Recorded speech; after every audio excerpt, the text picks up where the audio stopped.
Hier nochmal herzlich willkommen zum Rückblick und Ausblick 2021, 2022.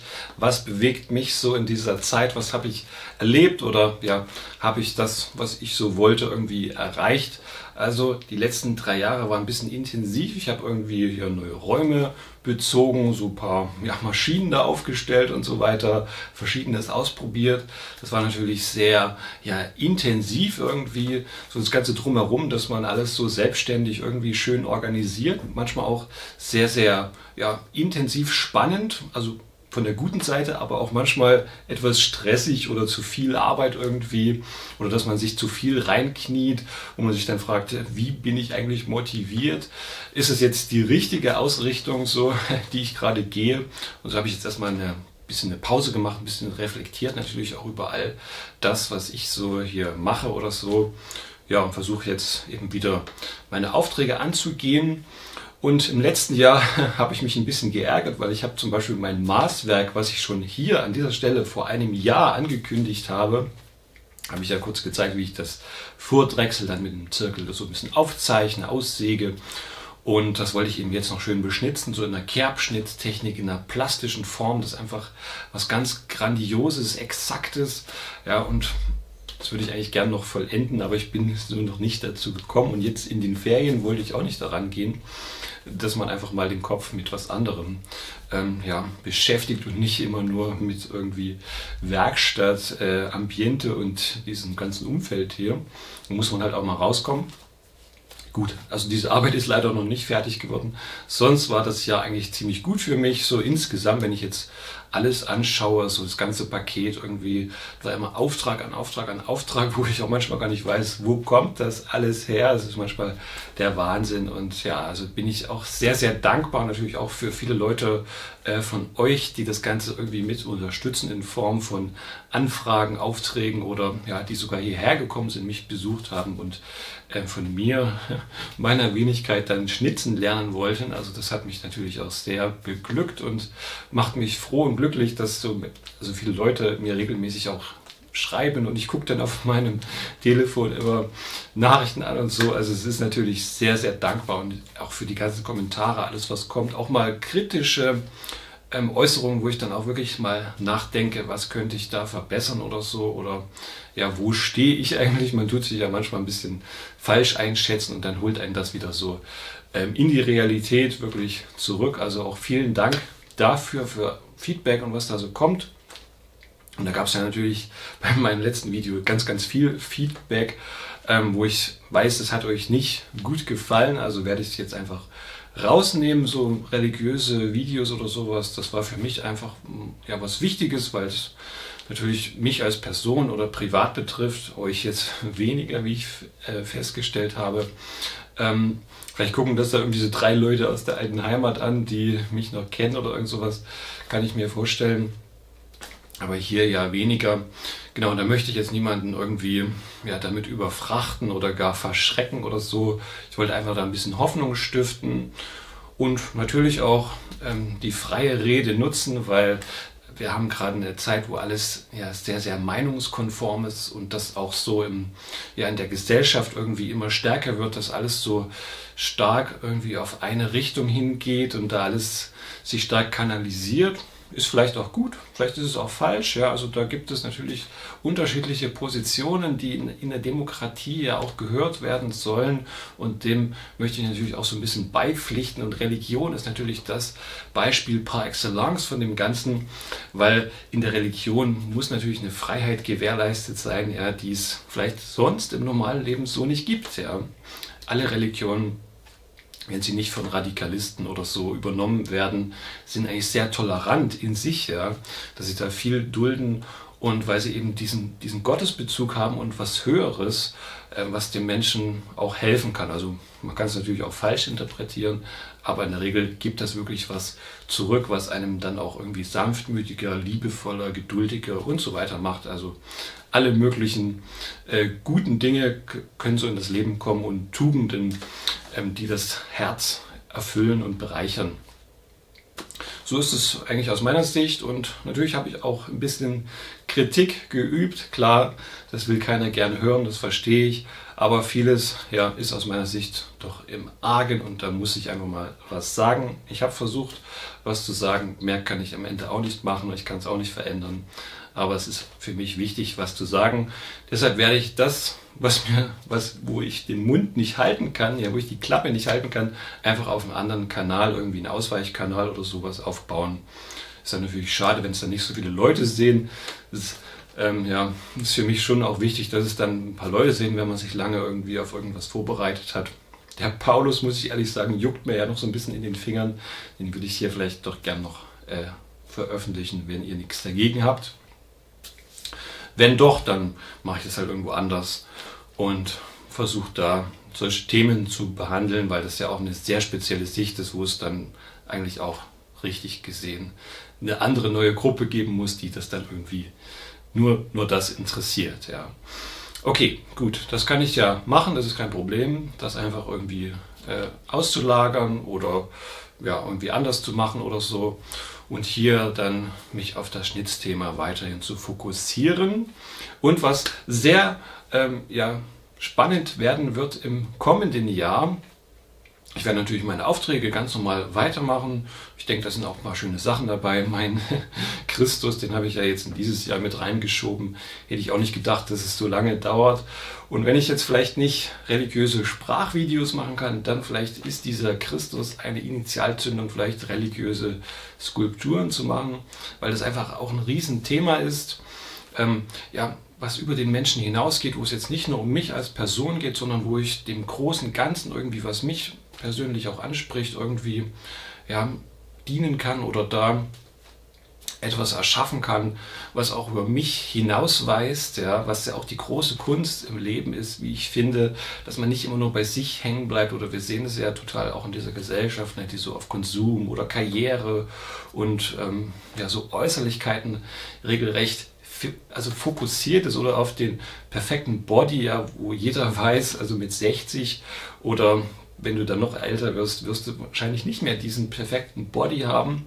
Und ja, also da muss man sich natürlich schon fragen, worein investiert man da eigentlich so? Und wenn das natürlich ein Thema ist, was über mich hinausweist und vielleicht auch später noch Dinge da sind, weil eben sakrale Gebäude oft sehr, sehr nachhaltig sind, ja auch über Jahrhunderte hinweg existieren, ist es für mich natürlich sehr reizvoll, da irgendwie vielleicht mehr zu machen. Und ich bin natürlich hoch beeindruckt von den Bildhauern so aus dem süddeutschen Raum oder aus Südtirol und so, die auch grandiose Arbeiten gemacht haben, weil eben dieses Thema viel, viel größer ist und als der kleine Bildhauer oder Künstler oder Maler, wie auch immer, was die Leute da alles schaffen, das reicht halt über unseren Horizont hinaus und dadurch kann man auch was ganz Tolles erschaffen und ich denke, das widerspiegelt auch die Arbeit vieler Künstler und weil das ja immer weniger wird in unserer Gesellschaft, also dass ich hier sozusagen im christlichen Land irgendwie jetzt eigentlich in einer postchristlichen Gesellschaft angekommen bin und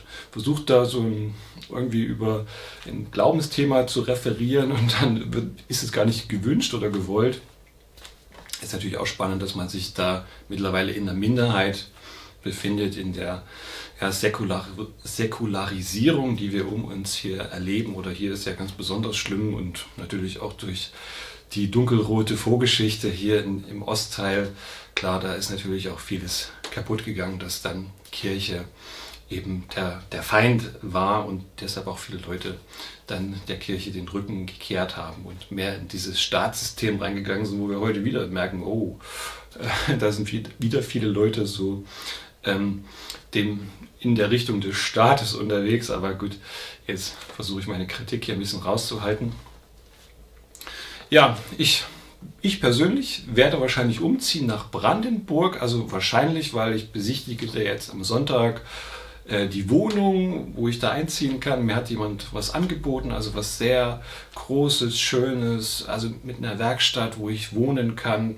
Ist natürlich so ein alter Bauernhof und so und also aus der Vorkriegszeit schon und dann auch so ein bisschen durch die DDR und so noch geprägt, wo dann so ein paar Industrie- oder Nutzgebäude angebaut wurden und da darf ich jetzt also meine Werkstatt einziehen.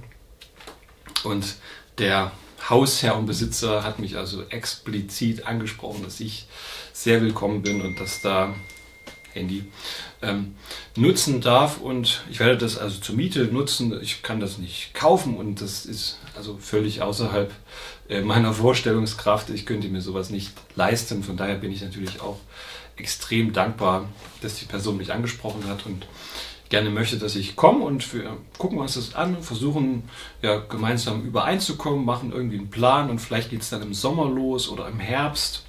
Ich habe da schon eine große Maschine von mir liegen, auf die ich mich auch sehr freue, und jetzt muss da halt noch so ein bisschen die Werkstatt eingerichtet werden und dass ich da ins Arbeiten komme, und sicherlich auch so manches, was ich hier habe, wird mit umziehen, und hier bleibt vielleicht auch noch ein bisschen was bestehen erst einmal und wird dann nach und nach hier abgebaut und dann wird umgezogen nach Brandenburg. Ich kann jetzt noch nicht genau verraten, wo das ist, dass mir dann da nicht jeder die Tür einrennt oder jetzt irgendwie im Internet danach sucht, wo der nun hingeht, sondern das muss natürlich dann sehr individuell mit Fingerspitzengefühl mit meinem neuen Vermieter abklären, was er überhaupt möchte. Aber ich werde auf jeden Fall, das darf ich, ein paar Videos machen über meine Arbeit, und gerne würde ich natürlich auch mal das Ganze zeigen, ja, wo ich dann gelandet bin, was da alles möglich ist und was da entstehen wird oder kann.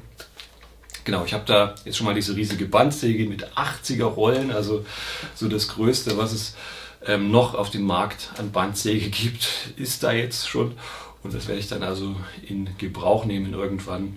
Und dann müssen wir noch so Elektrik machen, vielleicht ein paar Starkstromleitungen verlegen, mit dem Elektriker nochmal abklären. Da habe ich auch schon Kontakte geknüpft. Also das würde mich sehr freuen, weil ich kann ein bisschen raus aus dieser Stadt. Hier wird ja vieles immer teurer. Ne? Hier gentrifiziert sich vieles. Also das bedeutet, dass so Stadtteile sich total verändern. Ja? Von irgendwie so ein bisschen abgeranzt wird es dann schickimicki immer teurer und kommt hoch. Was eigentlich völlig kontrovers ist. Ja? Wir haben hier eine linksgrüne Regierung, und dann geschehen diese Dinge, Gentrifizierung, alles wird immer teurer, ja. Und also ich bezahle ja ein kleines Vermögen, so aus meiner Sicht zumindest, für meine, weiß ich nicht, 60 Quadratmeter oder so.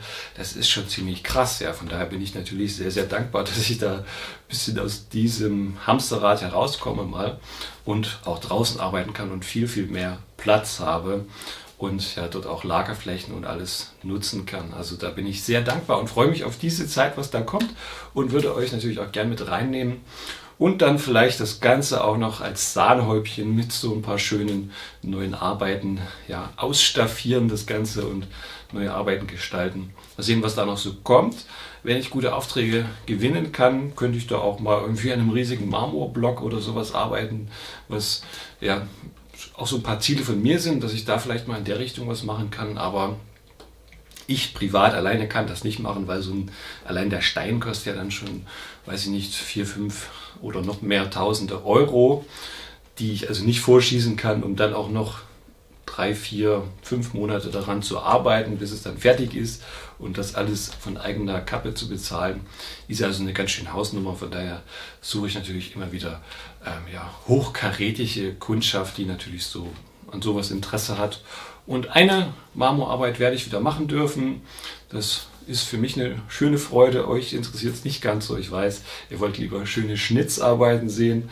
Da werde ich natürlich auch weitermachen. Ich weiß, so Anfängerthemen und Sachen sind gefragt. Ich versuche auch wieder mal einen Videokurs zu produzieren und auch endlich meine Datenspeichergeschichte hinzubekommen, dass man das vielleicht auch von meinem eigenen Netzwerk aus dann sich runterladen kann. Also wenn jemand sowas kaufen will zu einem fairen Preis, ich werde das nicht überteuern oder irgendwas, kann man, also das wäre so mein Ziel, dass man das dann auch zum Download endlich machen kann, weil damit tue ich mich wirklich schwer mit diesen technischen Dingen, und ich muss es ja auch irgendwie alleine hinbekommen, weil ich mir den Assistent, also das ist ein bisschen zu teuer, ja, wenn ich den dauerhaft anstellen möchte oder so, oder eine Assistentin, wie auch immer, der sich um Digitalisierung kümmert oder Vertrieb oder weiß ich nicht, Social Media und hier noch so Vorbereitungsdinge oder Hilfsaufgaben. Da muss man natürlich auch jemanden sehr Spezialisierten finden, der dann auch darin noch Erfüllung sieht. Also das wird schwierig und hat sich schwer gestaltet. Ja, aber klar, Hilfe wäre immer ganz gut zu haben, könnte man hier reichlich gebrauchen. Und genau, vielleicht entsteht es eines Tages, dass ich noch eine Hilfskraft nochmal bekomme. Das, was ich bis jetzt versucht habe, hat nicht so richtig funktioniert, weil die Leute auch immer noch bessere Stellen und Arbeitgeber gefunden haben. Also der Philipp, der war hier, hat sein Meisterstück vollendet, der hat ja mal eine Zeit lang bei mir gearbeitet, war dann auf der Meisterschule, hat dann hier die Meisterarbeit noch vollendet und geht jetzt in Richtung Steinrestaurierung. Also da hat er hier eben sehr gute Connections direkt vor der Haustür um die Ecke, einen sehr guten Bildhauer, wo er dann auch noch viel, viel lernen kann, wozu ich ihm auch alles Gute wünsche. Genau, so ist es eben, ja. Dann findet man mal vielleicht jemanden, der einem hilft und dann, tun sich halt immer wieder noch bessere Dinge auf, was ja auch völlig verständlich und logisch ist. Genau. Und deshalb werde ich dann weitermachen in Brandenburg auf dem Land. Und hier ist es natürlich schön und kenne ja auch ein paar gute Leute und alles, aber dieses Lebensgefühl mit dieser verrückten Krise, mit dieser handfesten oder vielleicht auch hausgemachten Krise, weil vieles von dieser Maßnahmen sind ja nur einfach nur die politischen Maßnahmen, die uns so wirklich tangieren und ja unser Leben völlig umkrempeln. Und dieses Lebensgefühl hier, wie die Leute darauf reagieren, gefällt mir überhaupt nicht mehr. Also wenn ich da drüben irgendwie in den Supermarkt gehe und dann ist da mal so ein Security-Mann völlig ausgeflippt, weil da ist ein Mann rausgegangen und hat sich die Maske während des Rausgehens, ach du Schreck, runtergezogen. Und da war auch niemand sonst, ja. Also ganz kurios und dann tragen da alle wirklich ganz, wie soll ich sagen, stur, steif diese Masken und halten sich alle absolut daran und diese Atmosphäre hier gefällt mir überhaupt nicht mehr. Ja? Also dieses ganze Quirlige, die Kunst, dieses Verrückte, dieses Ungeplante manchmal auch, diese Narrenfreiheit, was auch viele Künstler hier gesucht haben. Ich würde sagen, diese Atmosphäre ist komplett kaputt, ja, dass auch dieser Kunstbereich komplett nur noch mit 2G funktioniert. Auch die Kirchen sind darauf aufgesprungen, also was ich absolut nicht verstehe. Ich habe es gesagt, ja, mehr kann ich leider auch nicht machen. Ich werde es vielleicht auch wieder mal sagen und ja, da irgendwie ein bisschen einfach eine Gegenmeinung aufbauen, dass man sagen kann, hey, so geht's nicht, denn das ist auch irgendwie gegen die Menschenrechte gerichtet und gegen die Menschlichkeit an sich oder die Grundrechte, was hier in der Verfassung steht und so. Also ich sehe da ganz viel Rechtsbruch auch. Und das ist auch gefährlich, ja, oder diese diskriminierenden Maßnahmen finde ich einfach sehr, sehr schwierig. Und in Sachsen zum Beispiel ist eine ganz andere Atmosphäre, ja, da verweigern sich die Leute oder gehen einfach, wie sie wollen, in ihre Geschäfte und in den Supermarkt und setzen keine Maske auf. Natürlich kann man das auch kritisch sehen, aber die haben eben auch eine Vergangenheit von 40 Jahren ja, dunkelroter Soße und der aktuellen Kamera, die einem gesagt hat, was man machen soll, wie man sein soll oder was man zu denken oder für gut zu finden hat. Und also so möchte ich nicht leben. Ja. Ich möchte nicht durchgetestet, durchmaskiert und durchgeimpft, so möchte ich nicht leben, ja. Sondern ich möchte selber denken und meine Entscheidungen treffen oder auch in Absprache mit meinen Experten, also meinem Hausarzt oder wie auch immer, ja. Und mir das nicht vom Staat irgendwie eintrichtern lassen, ja. Und da sehe ich in Sachsen eine ganz andere Atmosphäre. Es ist viel freier, viel mehr Diskurs und viel mehr Austausch. Auch mit den Leuten, die das befürworten, die sind noch normal geblieben irgendwie. Und in Brandenburg ist es so ähnlich. Von daher freue ich mich auch da auf ein normaleres Umfeld, als wie es hier ist. Diese Leute, die irgendwie alle so ja, auf Linie und auf Kurs sind. Weil hier ist ja auch praktisch keine richtige alte Bevölkerung mehr von DDR-Zeiten oder so, sondern ganz viel neu zugezogene Leute, die aus sonst woher kommen und aus ja, ganz vielen verschiedenen Prägungen und die irgendwie alle für sich entschieden haben, wir machen das irgendwie alle mit oder fast alle. Ja. Ist es kurios und ja, die Atmosphäre hier ist nicht mehr so schön und wie gesagt auch diese eigenwillige Regierung hier, also die Stadtregierung oder auch ja, der Innensenator Geisel, Law and Order, also immer mehr Regeln auch gegen die Corona-Maßnahmen Gegner, die hier demonstrieren wollen, hat er massiv unterdrückt und auch niederprügeln lassen. wo sogar der Sondergesandte für Folter von der UN, also bei der Bundesregierung, vorgesprochen hat, wie das denn sein kann und was hier in Berlin los ist. Also so krass geht es hier zu, ja. Und das will also irgendwie so eine linksgrüne Regierung sein, die sich genau gegenteilig verhält, die ja mehr so dieses Law and Order macht, also rechte Positionen vertritt, neoliberal, die S-Bahn hier verschachert und diese Gentrifizierung hier hochkommt und die Superreichen irgendwie hier die Immobilien nun sich krallen und hier neue Häuser bauen und so und alles immer teurer wird. Also das ist wirklich kurios, dass Berlin irgendwie nicht mehr so attraktiv ist, so vom ganzen Leben her und auch von diesem Setting her, wie die Leute so ticken und ja, wo die hinwollen. Da ist vieles auch irgendwie so ein bisschen Pseudo. Genau, deshalb freue ich mich auf Brandenburg und diesen Umzug und versuche dort zu schnitzen und zu leben und werde versuchen, auch euch mit teilhaben zu lassen. Jede Woche vielleicht einmal oder so wird sich zeigen, ob ich das immer schaffe. Natürlich bin ich dann gefordert, wieder mehr zu machen, Umbau, irgendwie Werkstatt und das Ganze ringsherum, das Geschäft muss ja auch weiterlaufen, Aufträge. Also das wird dann so kommen, wie es halt passt immer. So habe ich es auch jetzt gehandhabt. Wenn ich Zeit habe, mache ich ein Video. Und das wird mich hauptsächlich dann beschäftigen. Genau. Okay, das war es erstmal. Ich will jetzt nicht noch länger reden. Es sind schon wieder viele Minuten geworden. Ich wünsche euch, dass ihr eure Pläne gut umsetzen und erreichen könnt. Ja. Schreib auch gerne deine Meinung unten in die Kommentare. Wie findest du das? Oder ja, wie erlebst du vielleicht dein Umfeld? Oder was hast du für Pläne und Ziele noch für dieses Jahr dir vorgenommen? Dann gerne in die Kommentare.